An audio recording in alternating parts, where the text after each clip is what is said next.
Bicycle sticks race down the curb into the sewer. Welcome back to the Marathon Mortgage Happy Hour. I'm Mike Witzak. I'm Rory Farrell. And who's sitting in the middle today? Rich Cassell. Yeah. All right. We're on location in Fishtown. Thanks for inviting us into your office. Thanks for coming over and my furniture. Yeah, of course, dude. No problem. Wait, full disclosure, we tried to fit like 7 people on this Yeah. podcast until we pivoted to just doing one at a time. So I think this is going to work out better. 7 people in a 4-person room. Yeah, it would be. It was a little tight. But what are we drinking today, dude? Drinking today, I was up in Jersey for some family stuff this weekend, and I always stop at a little local liquor store up there because there's always different stuff from New York, from Brooklyn, from North Jersey, all that. So this is it's Greenpoint Brewing. It's from Brooklyn. A little apropos, like we're in the Brooklyn of Philadelphia, I'd say right now. It's got like Brooklyn vibes. So I think this is going to be a good one for today. North Jersey or South Jersey? North Jersey, there you go. We were up in like the Basking Ridge area. We were out for my mother-in-law's birthday brunch. Pass that around. So this was called Distill, double dry hopped India Pale Ale, IPA, 6.4%. It's got a little bit of that dry hopped, kind of unfiltered look to it, but I think it's going to definitely drink pretty tropical, citrusy. So Yeah, I guess we should have asked before the podcast, but are you a beer guy at all or no? Yeah. Okay, perfect. He really like, did you bring beer? Oh, yeah, he brought it up. He did bring it up, so I wanted to just make sure. But Well, the word brew is in there. yeah, Name I had to, so. the happy hour, baby. Happy hour. Yeah. Yeah, and that's kind of the whole point. We want it to feel like we're just sitting around, a bar, getting to know each other, getting to know you, Yep. casual. And that's kind of why we started the whole thing. So. Yeah. I appreciate how you poured it, too, because I've recently seen that most people will do that tip, right? Because that's the classic way, but it actually affects your digestion. Really? Yeah. So With the when carbonation? So when you don't let it carbonate, it builds up. That's you get that bloating feeling. But when you pour it and it gets bubbly, you're doing it. That's a perfect segue, actually, because I've been wanting to ask you about your fitness and everything like that. Okay. I see it on your Instagram a Well, lot. cheers to fitness. Cheers. Thank you for that. having us. Yeah, thanks for having us down here. That's nice. Yeah, no, so I kind of came across your page on Instagram. I mean, I know a lot of realtors in the Philly area do social media, but you came up, organically on my For You page. For real? Yeah, followed you that way. Nice. Saw you had a bunch of like common followers between us, so I was like, hey, shoot this guy a message, see if he wants to come on the podcast. I know it's been a little bit like on and off with us and you. It's like everybody's so busy to get to sit down for 15, 20 minutes is a lot nowadays. So I appreciate you taking the time out of your day to do it finally, and we got settled in. It's good to go. But on your Instagram, one of the first things I noticed was like, hey, this guy's I'm a big fitness guy. Okay, cool. So I love fitness. I love CrossFit. He does CrossFit. You can tell by his physique. Yeah, for sure. Yeah, my long sleeve. And he does CrossFit daily too. He doesn't talk about it as much, but he's a big fitness guy as well. So Every morning he's like, what's your what? What'd you work out? I'm like, you leave me alone. I'm busy. I give him a hard time. So what do you do fitness wise from what I've seen on social media, it looks like you're like into boxing, or is that is it? So what have you been up to? I always try to mix it up. So part of the week is strength training. Part of the week is calisthenics. Part of the week is combat. So I'm pretty big into combat. I've been training martial arts and Muay Thai, Kung Fu for like 10 plus years. I train down the street here. Yeah, Balance. Yeah. They're awesome. Those guys are really They're great. Yeah. Nice Gracie gym there. Mm-hmm. So it's Very awesome. legit teachers. You don't know nothing about that, Roy? I don't know. Nah, come on. Come on, son. I don't have a combat bone in my body, unfortunately. Yeah. But anyway, to lead back into the whole point of the podcast, real estate. So Rich, how'd you get started in real estate? What was your start to everything here? Did your family do it, or is it something you picked up? No. I came from a family of hard workers, not in a family of means. Okay. So my parents instilled a really good work ethic. That's what I carry through what I do every day. But I fell into real estate. It was a total accident, Okay. I was going to UArts as an art student, of all things. Mm-hmm. What medium, what art? It started out in technical theater, so designing and building sets. And then I got to junior year and I said, you know what, this isn't for me. I don't want to join a union. I don't like the people I'm working with. I don't want to be, in this career. Yeah. So I pivoted to furniture making. So I did furniture design, fine woodworking. Oh, wow. My parents were like, you're crazy. You're going to be broke. You're not going to do anything with yourself. But what do you care when Did you make this table? No. It's a beautiful table. I made a replica of it, though. It's very cool. Yeah. I didn't actually make it. No, but I actually did make some nice pieces for some high net worth people in the city. When I graduated, I ran a wood shop and a couple galleries in Old City. And I kind of got to this impasse of, what am I doing with myself? Am I going to take $100,000 out in loans? Am I going to start a shop, hire employees? Or do I pivot to real estate, which could be like a cash flow positive right away? I was really good friends with my landlord, and he kind of like showed me the ropes. And I was in a crunch for cash, and I reached out to him and said, "Look, I can renovate your apartments in the summertime to help help me." I gave him this whole great pitch, and he smiled and he said, "No thanks." And I was like, why did you have me come here? Yeah, you wasted all this time. Oh I thought my pitch was going so well. I had like collar shirt on. Oh my God. He was like, "No, I just want to see who you were as a person." And I was like, "Oh," and that like kind of hit me deep. And he's like, I need help renting my apartments, not building them. So he tossed me a set of keys.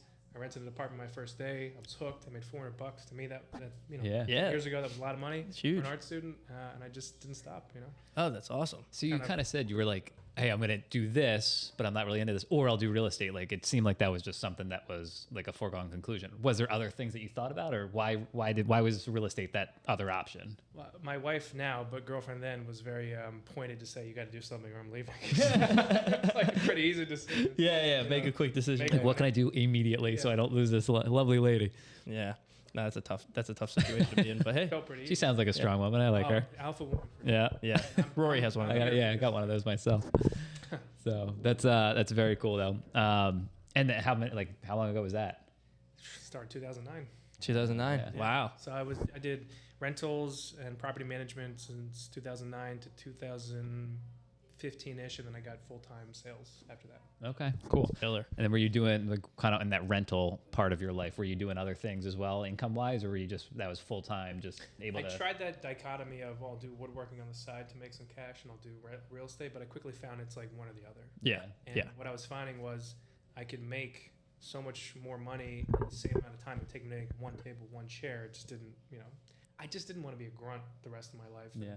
The school I went to, it's now closing. Right. Oh wow, yeah. New Arts is becoming defunct. Is it? I don't think I knew that. They messed up their accreditation. Oh my God. So my diploma means nothing. It doesn't mean anything now anyway. Yeah. You're a realtor. Yeah. I know. But you've seen you've grown substantially over the past 15 years or so Worth it. to your absolutely. I mean, obviously it shows that you have a team that you're working with. You have, how many agents do you have under you now? 6 agents under you, and it's like it's a huge. When did you make that pivot to go from, hey, I kind of want to start growing my own team, from just being a solo agent? Probably about 3 years ago.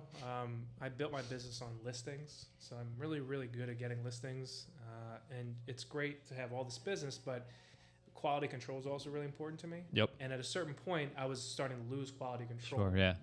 But I wanted to keep expanding.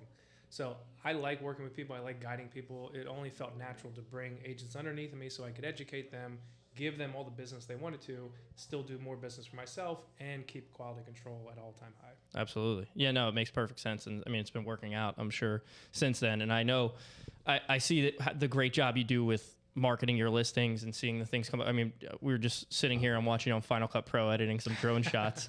No, top secret. But I mean, it's awesome to see or hear that story of how you started and then look at it now and be like, oh, holy shit, like you came this far. It has been a journey, I'll tell you that. Yeah. A lot of work. I found my niche in construction and development. Okay. Because my dad, his background was he owned a contracting company. Okay. At 14 years old, he's like, you're going to work. So Yep. I was really familiar with that field. And I love the art aspect of design and actually producing something. So while I couldn't physically do the build myself, I was, it was easy for me to connect with these developers. Yeah. I spoke the language. I understand the construction process. And I actually get very hands-on with the designs with them and the finishes. So it's killer. It was a good niche for me to grow in because of that. Yeah, that's awesome. And did you start with, now obviously you're with Keller Williams, that's what your team's with. Did you start with KW? Did you start at a different brokerage and then move into KW? Or? Started at a different brokerage. So the company that I was renting at, so in Pennsylvania, you don't actually have to have a real estate license to rent apartments. Oh, wow. Side note for people out there if they want to start. Yeah. So I ended up joining the brokerage that I was working with my landlord. Okay, sure. Real estate. And then I pivoted to Coldwell Banker, a family friend put me in touch with Bruce Lang, who I would say probably 5-7 years ago was like a pretty big juggernaut of real estate in the city. He's kind of slowly backed away, and he's out in Laurel doing his thing, rightfully so. But he's super intelligent guy, and he kind of showed me the ropes and educated me on different like deal structures and how to work with developers and just the general nature of real estate. That's awesome. Should I look at the camera? No, you're fine. Yeah, Okay. You look where you want to look. One of the things that I think is probably a huge hurdle on scaling your business is being able to give up some of that control, right? Because you're like, hey, I want to bring people on, give some of that business, and like hiring the right people and feeling comfortable. I'm totally a control freak. Yeah, It's got to be done right. I'm very similar to that too. I think you probably are too, Mike. Like, Yeah, to an extent, you for always sure. feel like you can do things the right way. And how did you go through the hiring process? Like mentally coming up, getting over that hump, and then actually going to like hire people. How do you find the right people? Yeah, that's a great question. And how do you relinquish some of that control and trust? So many realtors in the industry, and not all of them jive with each other. Yeah. to be polite. So I prioritized vibe over dollar amount sold, because if I could get along with you, if I think you're intelligent, I think you're creative, I can work with that. I can grow you. I can mold you. I can teach you. So as long as you are at that 3 to 5 million range, perfect. That's like who I want to work with. And then as far as relinquishing control, once I found giving me like life back, I didn't have to write an offer at the dinner table. I didn't have to like step away from like family time or something. Yeah. Take a call. That was like game changer. a little easier, yeah. Yeah. Just make Once you and see that. It's a fine line or a balance between getting that right person and then also seeing the benefits of it. It's like you need both for it to work. You can't just get one without the other. Yeah. Exactly, 100%. And that's kind of how like Tom runs our entire company. Is it's based off of vibe, right? Like Tom's the owner of our mortgage brokerage, and I didn't know that. so there you go. Yeah. To a legend. Oh, no, not me. No, that's Tom. no, Tom Howe. not Tom Howe, not Rory. Never. I would never work for Rory. No, I'm joking. Okay. But no, yeah, Tom runs our office a very similar way, where it's like he won't hire anybody for years, but if he meets the right person that has the right vibe that he feels like can work underneath him and learn and is willing to do that, he has no problem hiring that person. That's how he hires everybody in our office, and that's why we all get along so well. Yeah. I was just away Very intentional. for a week. My business blew. I knew it was going to happen as soon as I left. Everything. There's no balance in this business. No, there's no balance whatsoever. So it's like as soon as I left, plane landed. I'm getting phone calls. I'm getting agreement of sales. So I'm like, guys, I can't do this. So I sent it to Rory, Tom. Like they take care of it. It's vice versa. It's like the same way. So if you don't have that, I don't know what I would do if I could like Crash, you burn. Oh, That's what happens. absolutely. Yeah, if I was having to work 24/7 in Greece, worried about like people back at the office taking my deals or doing something scummy like that, I would hate it. So Or just having them fall through the cracks. yeah, like you just can't even We do can them. trust. Yeah. So And I'm gone every once in a while. Tom goes on vacation. It is what it is. It happens. So, and we talked about off camera, like the collaboration in the office, how important that is. And if you're not getting along from a social standpoint in the office, you're not going to be collaborating. You're not going to be helping each other in that respect too. We have fun in the office. Yeah. We started a podcast where you drink beer. Yeah. Like, It'll be better. a couple hours a week we're sitting around doing this, having beers. But not to oversell, we're working hard. Yeah. But I mean, if we worked Bank of America, you're not doing this. It's not happening. So it's got to be a vibe too. You're absolutely right. 100%. yeah, you have to go through HR there. Yeah. We don't. Oh God, we would all be Our fired. our podcast would be Corporate red tape. yeah, we would be thrown out years ago. Anyway, but getting back into you and real estate and whatnot. So what's kind of the next? I'm sure somebody like you, who I think we all share a lot in common. Like we're very driven, goal oriented. Big picture. Yeah, big picture. So what's the next 5 years look like for Rich? I want to be able to scale to at least 10 people. That's a comfort zone for me in terms of team size, because it will allow me to still touch everybody individually equally and provide leads equally. We're expanding in New Jersey right now, which is important. Oh, that's huge. Tried to get into another state too, potentially Delaware, as we move forward. I'm talking to other teams in different states to see if they can collaborate as well. So we're just trying to I like to be omnidirectional, right, at all times, not just like linear. Yeah, absolutely. So, and as far as business goes, are you getting a lot of business from, because I'm sure a lot of realtors that listen to our podcast or watch the clips, they're curious to see like, how can they grow their business, or what are people doing to get more business? Yeah. Is your business a lot of lead generation? Are you guys sitting doing calls, or is it a lot of referrals from other listing? I mean, I know you said you're into construction, or the contractors that you're like linked up with that you do business through. What's that look like? Up until this point, it's been relationships, right? If you're a realtor out there listening, by year 3 in the business, if you're not getting repeat business from multiple clients, something is wrong. You have to tweak it. So a lot of the construction deals that we do, it's repeat clients, it's referrals from other developers. Like, hey, this guy is great, good to work with, knows the market. So a lot of the business now is referral. Awesome. For the first time in my career, 2 months ago, I started buying Zillow leads only because to satisfy the need for the team. Yeah, Like, sure. But they're doing terrific with that. That's killer. Yeah. Awesome. Yeah, I'm I sure. think I'll bring putting that a up. number on it, you said 3 years. Like, I think that gives people context, especially new realtors. Like, all right, I've been in the business 3 years. Like, it's not going to be exactly the same for everyone, No, obviously. 3 to 5 years is a really fair scale to say, hey, For if sure. you're not getting referrals consistently, you got to tweak something. Yeah. Yeah. You know. Yeah, and it's also in the vacuum of what this market's like. 'Cause Mike and I talk about our. I don't like to talk about markets up and down because there's always deals to be had. No, absolutely. Yeah, no, I agree with that. But what's your point? Well, you're it's trying to make? interesting. Your market's different than our market sometimes because, like, we have the refis too, where You're residential. Right? yeah. So Mike and I always kind of talk about numbers and where were you at 2 years, where were you at 3 years, and I'm like, it's just not the same thing. It's like we had this crazy refi boom that you just weren't a part of because True. you just didn't have the pipeline of 5 years of. Yeah. Yeah, know. so it's like I'm coming up on my 4th year in January, and then it would be in July. It'd be 4 years that I'm licensed. So it's like the constant struggle of I want to be better than the people in my office. So I'm like, where? Good luck. What were your numbers at like Yeah. this? And they're like, yeah, but you're discrediting that like 30% of this was purchases, all of your business is purchases, and the others were refi. So I'm like, but I mean, It should be the other way around. it should to protect be yourself. Yeah, so Yeah, I and- agree. yeah, exactly. Wholeheartedly agree. Overall. And that's where right now in my bit, like every year I've grown, and this year like I've grown significantly from last year. So it's like I just want to continue to do that, but more.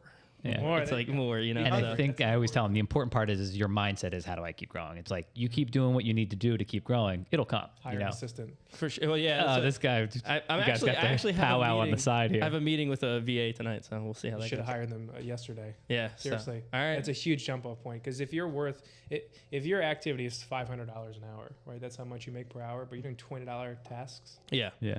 You're Wasting time. you're wasting your company's dollar. Absolutely. You know? There you go. That's a good way There to you put it. I'll sell that to Tom later. Be like, hey, Tom, I need this. Nah. Do you have any other things you kind of want to touch on, or? Just real quick, like how social media is huge for you right now, for everyone right now. But you didn't start with that. 15 years ago, social media wasn't what it was.